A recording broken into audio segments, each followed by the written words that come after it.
I'm Robert Scoble, and usually we see the inside of tech companies like Facebook and Twitter. But today I wanted to understand what the world of clean tech is all about, and we're with Claremont Creek Ventures, and we're going to hear all about it.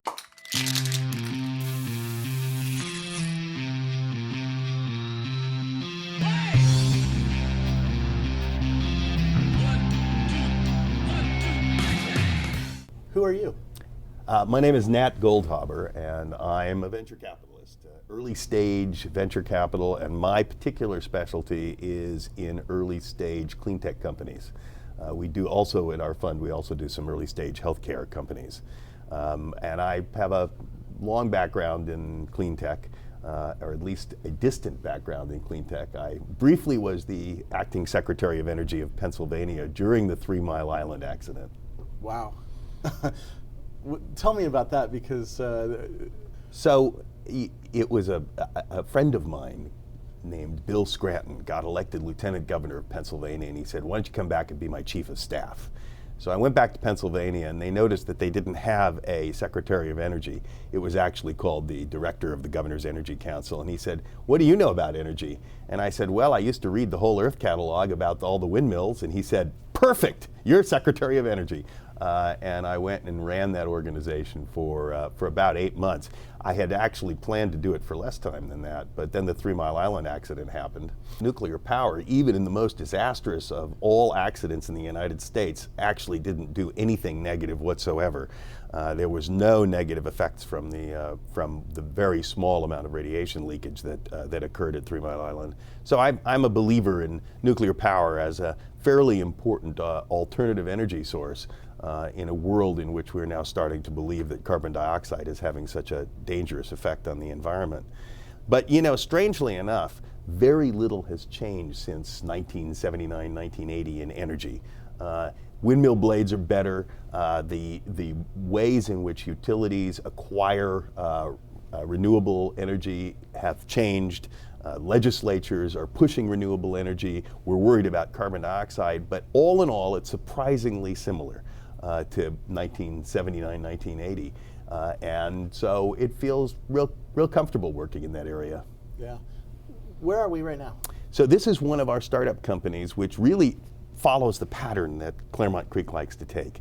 So we found some very original research at the University of California, Berkeley, from the Center for the Built Environment in the School of Architecture, that was trying to address the issue of energy efficiency and lighting in large open floor plan environments, like the one that we're in today, where there's fluorescent lighting all around, and also it has good applicability in things like parking garages as well. Yeah. So once these things were put in, you know, some things, if they're more than 3 or 4 years old, typically there's one switch that turns on the whole floor. Yep. So now all of a sudden you've got the sun blazing on the sun side of the offices, and all the lights are on along the edge of the building. You can see that in any big city. No way to remedy it. So what they had developed was a wireless system with a relatively inexpensive retrofit that can go inside each of the fixtures and turn off the lights based upon computer control, sensors, occupancy sensors, and a whole variety of other things. So you can now retrofit for very substantial savings. And lighting is sort of 30 to 40% of energy consumption in most commercial buildings in the country. We can probably cut that utilization by a very significant amount. Yeah, and you know, when you're in a big city like New York or San Francisco at night, you see all the buildings lit up and no people in them. Absolutely. And we could stop that and save a lot of energy. Absolutely. We did one library at UC Berkeley. The lights had been on for 50 years. They'd never been turned off. They couldn't be turned off. They were all the switches were behind a locked closet that only the electrician had the key to. They never bothered to turn the lights off. Wow. Tell me about the other companies that you're managing and Sure. investing in. So again, because we're a modest-sized fund, $300 million under management, we have chosen to invest particularly in energy efficiency because it is also capital efficient. Yeah. We like to see companies that can actually get to full maturity with a relatively small amount of money. So the companies include the one that we're in today, which we have matured and is doing very well, thank you. We have a company that is in the material science area that also came straight out of UC Berkeley, that turns heat into electricity, a thermal electric company, using a very novel technique developed at UC Berkeley and at Lawrence Berkeley Laboratories. We have a company that does energy efficiency controls, also came out of UC Berkeley for data centers, called Centilla. The thermal electric company is called Alphabet Energy. We also have a company that's really starting to make waves, called Clean Power Finance. And what they do is they supply to solar installers essentially everything that the solar installer needs, from finding them a customer to filling out all the various forms to estimating the savings that the homeowner will realize for the installation, up to and including the financing. So we can actually put in place financing to enable a homeowner to make a yes decision on a solar installation. Clean Power Finance. Very cool company. Cool. The heat one is interesting, right? Yeah. What was the company name of that one? Alphabet Energy. Yeah. Where does that heat come from? So the heat can come from a variety of different sources. It needs to be what the term of art is high quality heat, which just means it's hot. And basically, we can use the heat that's coming out of a variety of different sources. For example, a factory that is making glass, or a ceramics factory, has an enormous amount of excess heat. Yeah. Now we can recapture a lot of that. But one place where there's a lot of heat that is not captured at all is at the exhaust manifold of an automobile.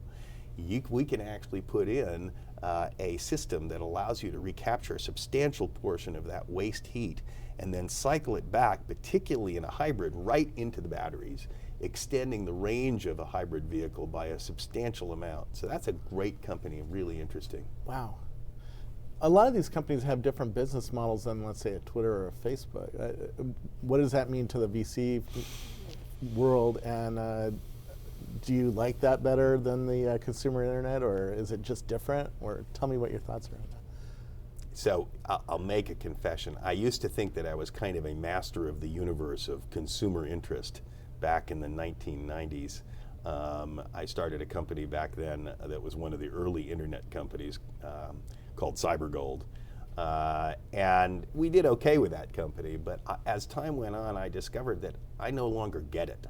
I don't have that same visceral feel for what a consumer internet company ought to do and how it could become successful that I used to have. So it's probably appropriate that I'm not investing in that area anymore.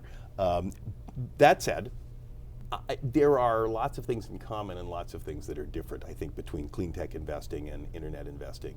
One of the things that you can do today with the internet is very rapidly develop a prototype, put it out there, and test the hypothesis to see if people are adopting it or not, with a relatively small amount of money. In fact, sort of the apocryphal two guys get together, spend 48 hours over a weekend, and the next day they've got an internet company. That is really interesting.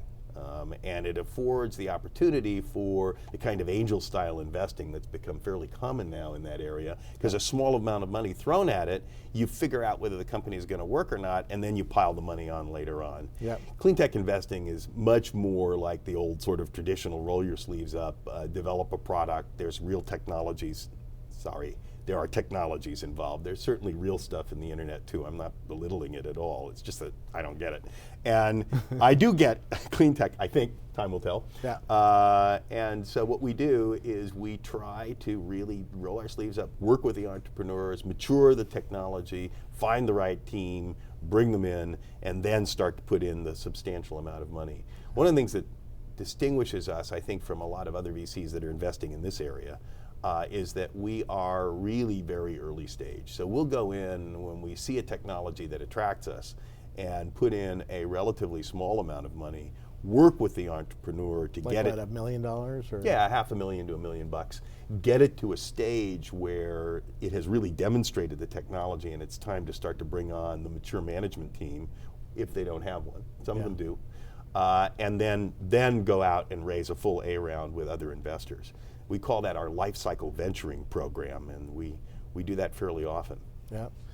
What's the challenge for a company like Adura that we're in? They make a lot of physical boxes that have to be deployed. That's different than internet companies that, are building something that sits on a data center and it spreads, right? You're absolutely right. And so anything that has a hardware component is inherently more capital demanding than something that is purely ephemeral, like bits on the internet. So we really do have to find additional folks to bring money into the company, and we have very good co-investors here. We have Vantage Point and NGen, who are both participants in this company. So we're happy with our team of money, and we have enough money around the table to make it happen. But you're right. You need to build inventory. Hopefully it's just-in-time inventory, so it's not too big a burden. But you're absolutely right. We need to design it. You need to make it. You need to get it through UL approval. You need to do all those things that you have to do with physical stuff. The good news is that there's, I forget the number, but something in the neighborhood of 8 billion square feet of office space in the United States that doesn't have our stuff in it, and they all need it. Yeah. And if we get $1 a square foot, it ain't a bad company. No, that's really cool. Is this a chance for American manufacturing to come back? To some extent, yes. The complex, it's for whatever the case may be, it is still almost always cheaper to build it overseas than it is to build it domestically. But we do build some of them domestically to fit in with certain federal programs. So we have a Made in America component to our product in this company. Some of our other companies have interesting manufacturing techniques that don't require that it be done overseas. They're not labor intensive. They use advanced machinery for the construction of the devices. And so in those companies, absolutely we can bring it back. So yes. Very cool. Tell me about the work you're doing with data centers, because that's what Rackspace cares a lot about. Well, the work with data centers is interesting. The company Scintilla also came out of UC Berkeley, and what they had been expert in originally was the development of very small sensors. But what they built was a very good back-end system for doing statistical analysis and inference. And so with a very small number of sensors, they can determine which portions of the data center are not producing as many bits as they need to. And so what they can do is they can tell the data center manager which computers ought to be replaced with more sophisticated computers without increasing the air conditioning demand or having to build a whole new center. That's the big deal. And that's what they do. They put in a few sensors, and now all of a sudden there's a whole new level of understanding of what's going on inside the data center than has existed previously. What's your challenges for the next year? And are we in the middle of a clean tech bubble the way we are in the middle of a consumer internet company bubble?